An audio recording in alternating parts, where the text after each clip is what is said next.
What is up, my friends? You are very welcome along to our Aston Villa preview here on Anfield Agenda. The Reds taking on Unai Emery's side. It's an 8 p.m. kickoff on Saturday, which of course means that we will be live for the watch along from 6:45 p.m. I don't need to tell you, folks, this is a massive game in our season. Arna made the sacrifices, the squad and team selection for the game against Crystal Palace with a view to this game, so a win is, well, the minimum that we can expect. It's also probably the maximum that we can expect because a win is, well, everything in this game, really, isn't it? So I'm going to go through, give you my preferred 11 for the game, score prediction, a bit of an injury update, and of course we'll also have some background information on our opponents, Aston Villa. As always, though, I do want to know your thoughts, so feel free to let me know in the comment section. Drop a like if you enjoyed this video, and of course I'd also love you to hit that subscribe button. So look, lots to go through, so we're going to get straight into it. We're going to start off with the injury update from Arna and what we know about the players who are unavailable. Alisson Becker expected back after the November international break, so he won't be available for this one. Lots of people have been asking about Stefan Bajcetic as well, and again, we don't think he's too far away. It could even be the game coming up against Real Madrid that sees Stefan Bajcetic back available for selection. Ryan Gravenberch, well, we do expect him to play in this game, so good news there. After that, it's Giovanni Leone, which we know will be long term. Curtis Jones, which quite frankly we really don't know much about. And then Jayden Danns, who's expected to be back around mid-November. So that's where we're at with the injuries. But of course, we want to look ahead to team selection.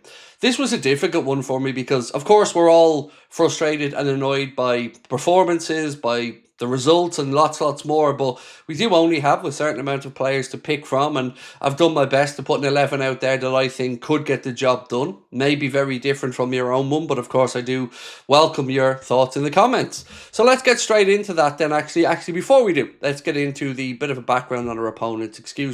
We'll start off with a bit of a history of Aston Villa and this fixture. So Liverpool have won 6 of their last 7 Premier League home games against Aston Villa, drawing 1, having been winless against them in 4 at Anfield before this, drawing 2 and losing 2. Aston Villa have just won 1 of their last 15 Premier League games against Liverpool, a 7-2 victory at Villa Park in October 2020. I think I have a vague recollection of that one, ladies and gentlemen. 7-2, I think I've heard that one somewhere before. Liverpool are looking to avoid losing 5 consecutive league games for the first time since September 1953. So now let's have a look at our history against Villa recently with results and of course their form coming into this game. So head-to-head wise, Premier League 24-25, it was Aston Villa 2, Liverpool 2. Then it was Liverpool 2, Aston Villa 0 at Anfield. 23-24, it was Aston Villa 3, Liverpool 3. And then in the reverse fixture at Anfield, it finished Liverpool 3, Aston Villa 0. Villa's recent form coming into this game, well, as you can see, bar a bit of a Europa League nightmare, they've actually been in very good form. They beat Manchester City by 1-0, which is a result that certainly made me sit up and take notice. As I mentioned, they did lose away in the Netherlands against Go Ahead Eagles by 2-1. They beat Spurs at Spurs Gaff by 2-1, which again was an impressive result. Aston Villa 2, Burnley 1 was another Premier League one. And then in the Europa League, Arne Slot's former team Feyenoord were beaten 2-0 by Aston Villa over in the Netherlands. So that is our opponents coming into this one. Look, we know Unai Emery's a very good coach and this is going to be a difficult game, but we are at home. The lads have been rested, and let's be honest, as fans, we're expecting not just a victory, but a performance. If not, serious questions are going to have to be asked about the manager and his tenure. But for now, let's just hope for the best on Saturday. Right, let's get into the starting 11 now, and I'll start off as I always do with the goalkeeper and the 2 centre-backs. You're not going to be surprised with this one.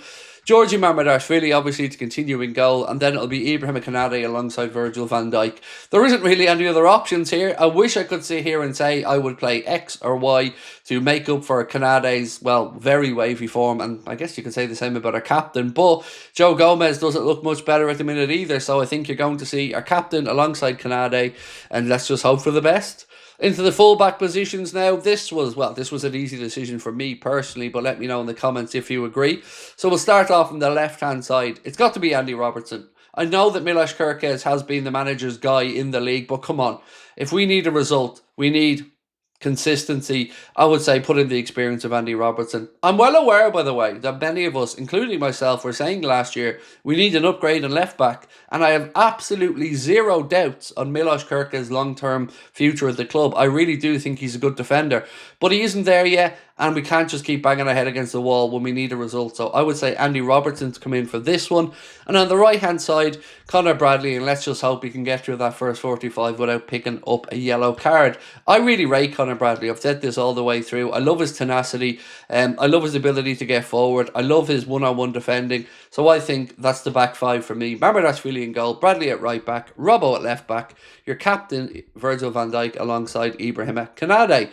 Now into midfield, and look, we don't know the formation, so I'm going for the old 4-3-3 here because I don't know what to expect from the manager in that regard. So this is my midfield three. Ryan Gravenberch to come back in and anchor the defence. Dominic Szoboszlai and Florian Wirtz ahead of him or alongside him.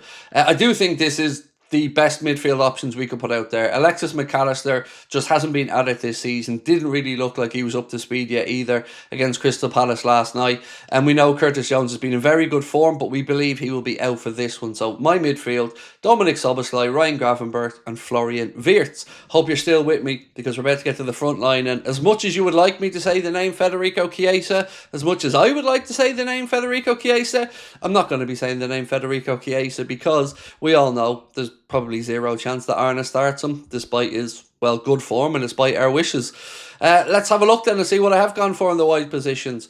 Cody Gakpo on the left and Mohamed Salah on the right, because I don't really see many other options that the manager will consider. Of course we could say Rio Ngamoa, of course we could say Federico Chiesa, but ultimately the manager's not going to do that, is he? Because he's shown no desire to do it so far. So what we're going to see, despite form and everything else, is Mohamed Salah on the right and Cody Gakpo on the left. I hope these guys can turn it around because, of course, we love each and every one of them. Mohamed Salah is a history maker, a standard bearer at our club. Got himself a goal and hopefully that sparks him back into form as well. And on the other side, Cody Gakpo has probably come in for a little bit of unfair criticism this season. Yes, he isn't Luis Diaz, but he was never going to become Luis Diaz. They were always very different types of players. What I'll always do with Cody is stand up for his ability to chip in with goals and assists, and hopefully he can do just that in this game. You could make an argument when all the players are fitting back that you could put maybe Ekitike out there on the left. We've seen Wirtz operating the left before, but for this one, with Isak still feeling his groin, I wouldn't be taking chances and starting him. So it would be Gakpo on the left for me and Mohamed Salah on the right. And then through the centre, you've guessed it, of course, Hugo Ekitike, the one summer signing who has really hit the ground running and, won fans over very quickly. So that, ladies and gents, is my 11, my preferred 11. Because I would put Chiesa in there in one of the wide positions, but there's just no chance of it happening, so I'm just dreaming here.